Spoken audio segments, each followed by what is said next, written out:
नंदिनी कमरे में बैठे बैठे बोर हो रही थी। 7 माह की गर्भावस्था थी उसकी।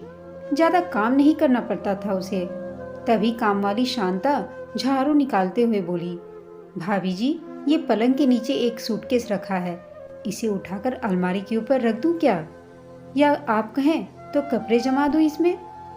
ओ हाँ शांता दीदी, निकालो तो सूटकेस, इसे तो मैं भूल ही गई थी। लाओ पलंग पर रखो और खोलो। सूटकेस खुलते ही जैसे नंदिनी की ढेर सारी यादें खुल पड़ी। वो अतीत में गोते खाने लगी। देवेश, हम शादी के कितने दिन बाद हनीमून जाएंगे? मेरी जान, कुछ रस्मों रिवाज हो जाएं, उसके बाद मैं और तुम जब चाहे सूटकेस पैक करके हाथों में हाथ डालकर निकल जाएंगे, एकांतवास पर, जहां होगी तुम और मैं, तीसरा ना कोई। एकांतवास सुन खिलखिलाकर हंस पड़ी थी नंदिनी। तुम्हें इतनी अच्छी हिंदी भी आती है? अरे तुम्हारे इश्क में हमने क्या क्या नहीं सीख लिया, और फिर आगे भी तो तुम ABCD सिखाने वाली हो।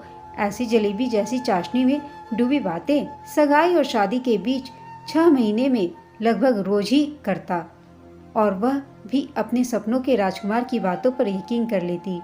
करती भी क्यों ना, हर लड़की होने वाले भावी जीवन साथी के भरोसे ही तो एक नए घर परिवार में प्रवेश कर जाती है। मगर वही सुहाने सपने जमीनी हकीकत में पहुंचकर धूमिल हो जाते हैं। नंदिनी के साथ भी कुछ ऐसा ही हुआ। बड़ी आशाओं के साथ उसने देवेश के संग 7 फेरे लेकर वो अपने नए घर, अपने ससुराल पहुंची। 2-4 दिन तो सब ठीक ठाक रहा। सारे मेहमान जाते ही अब जैसे हकीकत से सामना होना था। देवेश, हम हनीमून पर कब जाएंगे? तुम्हें पता है ना, मैंने घूमने के लिए स्पेशल सूटकेस पैक किया है। अरे यार, मैं क्या कर सकता हूँ, माँ से पूछना पड़ेगा। क्यों? मम्मी जी से क्यों पूछना पड़ेगा? तुमने तो शादी से पहले कहा था कि सब कुछ तुम्हारे हाथ में है, भूल गए क्या? और फिर इतनी अच्छी नौकरी है तुम्हारी, तुम्हारी इतनी सेविंग तो होगी ही कि हम देश में कहीं भी घूमने जा सके। ज़्यादा नहीं तो गोवा चलते हैं, बेस्ट रहेगा। खरगोन से इंदौर से गोवा पास पड़ेगा। देखता हूँ क्या कर सकता हूँ। यह बोल देवेश कुछ दिन और निकल गए। दोबारा नंदिनी के पूछने पर देवेश चिल्लाते हुए बोला, नौकरी करूँ कि नहीं करूँ? छुट्टी मेरी खत्म हो गई है, मैं वापस जा रहा हूँ। जब देखो घूमना घूमना। अरे अभी माँ कह रही थी, जाने कितने रीति रिवाज बाकी हैं। तुम्हें मंदिर में हवन है, गांव में कथा करनी है, नानी दादी सबके गांव जाना है, फिर होली पर तुम मायके जाओगी। 1 महीने से ऊपर लगेगा। अभी मैं हैदराबाद जा रहा हूँ, जब ये सब निपट जाएगा तभी देख पाएंगे। पति की बात सुन नंदिनी के तो जैसे अरमानों की हवा निकल गई। उसके बाद 6 महीने और निकल गए। देवेश 1-2 बार सोच में आया। एक दिन पता चला कि नंदिनी प्रेग्नेंट है। देवेश को तो जैसे होश ही उड़ गए। एक काम करते हैं, डॉक्टर से पूछते हैं, कुछ हो सके तो अभी ज़्यादा दिन भी नहीं हुए हैं। कमरे में वे दोनों बातें कर ही रहे थे कि कान लगाकर सब कुछ सुन चुकी सांस दहाड़ती हुई कमरे में प्रवेश करती है। क्या बकवास कर रहा है तू? बच्चा गिराएगा? इस घर के चिराग को बुझाएगा? बेवकूफ हो। गुड न्यूज है, गुड न्यूज, कहकर नाचने लगी। मैं दादी बनने वाली हूँ, मेरा बरसों का सपना पूरा होगा। हाय, मेरे सारे व्रत पूजन आज फलित होंगे। खुशी से फूली न समाई। यह देख देवेश, ये नंदिनी का पहला बच्चा है, इसके साथ छेड़छाड़ नहीं होगी। तुझे नहीं पता उसके बाद बच्चा होने में कितनी प्रॉब्लम होती है।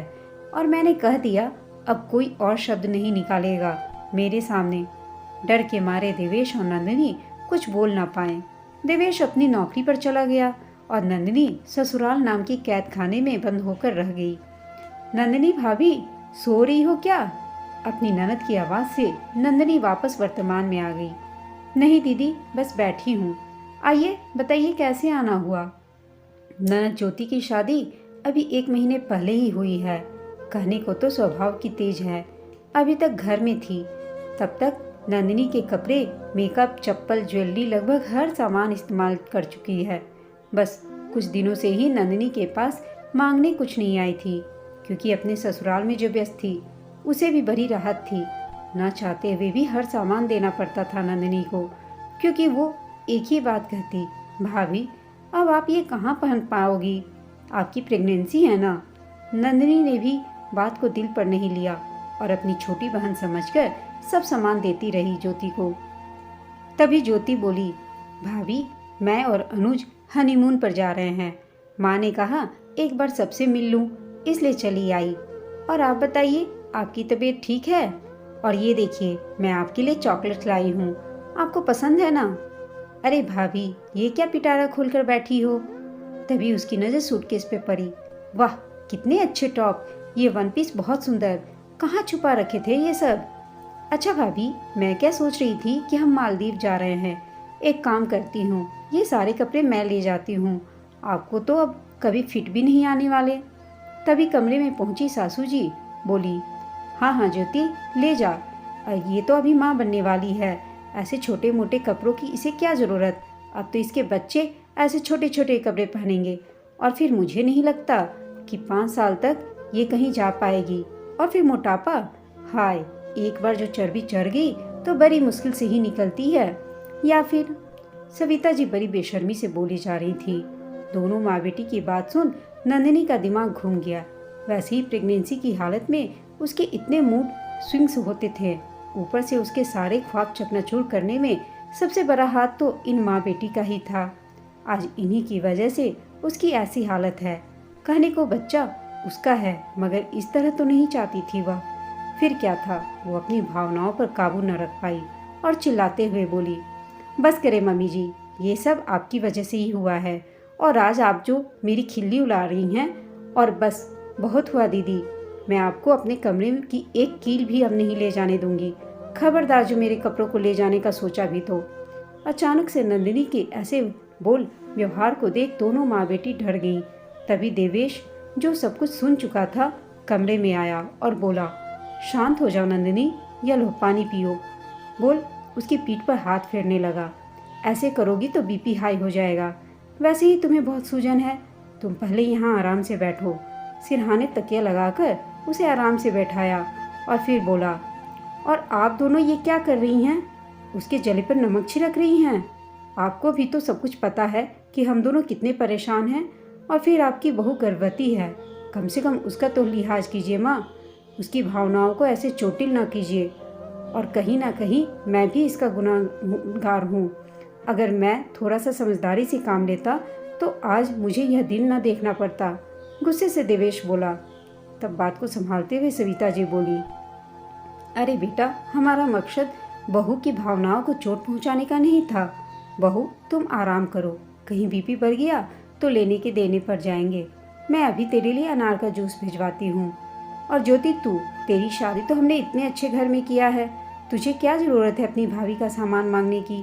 खबरदार जो आज के बाद भाभी से कुछ मांगा तो ये घर ये सारा सामान उसका है, मर्जी होगी तो देगी, वरना तू जबरदस्ती नहीं कर सकती। अगर तूने ऐसा कुछ करने की कोशिश की तो मुझसे बुरा कोई नहीं होगा। सविता जी ने जानबूझकर सारी बात बेटे के सामने अपनी बेटी पर डाल दी। ज्योति भी सब समझ गई थी, माँ की आंखों का इशारा जो पढ़ लिया था। चुपचाप पैर पटकते हुए कमरे से बाहर चली गई। दोनों के जाने के बाद नंदिनी दुखी होकर बोली, क्या इच्छाएं पूरी करना इतना मुश्किल है पतिदेव? देवेश के पास इसका कोई जवाब नहीं था। इस घटना के बाद कभी सास ने अपनी मर्जी थोपने की कोशिश नहीं की। बच्ची के थोड़ा बड़े होते ही देवेश नंदिनी को अपने साथ ले गया। उसके बाद वे लोग हर साल कहीं ना कहीं घूमने जाते रहते। देवेश, नंदिनी और उसका बच्चा तीनों अपनी अपनी दुनिया में खुश थे, मगर गाय बगाए कई बार नंदिनी को उसके साथ हुए इस अन्याय की याद आ ही जाती। काश वो अपना एकांतवास पूरा कर पाते, शादी से पहले देखे गए सपने में रंग भर पाते, मगर क्या कर सकते हैं, बुरी यादों को भूलने में ही भलाई है। कहना आसान है, करना कितना मुश्किल, ये तो वही जानता है जिस पर बीती हो। आपको यह कहानी कैसी लगी हमें कमेंट करके बताइएगा। साथ ही कहानी अच्छी लगी हो तो इसे लाइक, शेयर और चैनल को सब्सक्राइब करना ना भूलें। कहानी सुनने के लिए आप सबका धन्यवाद।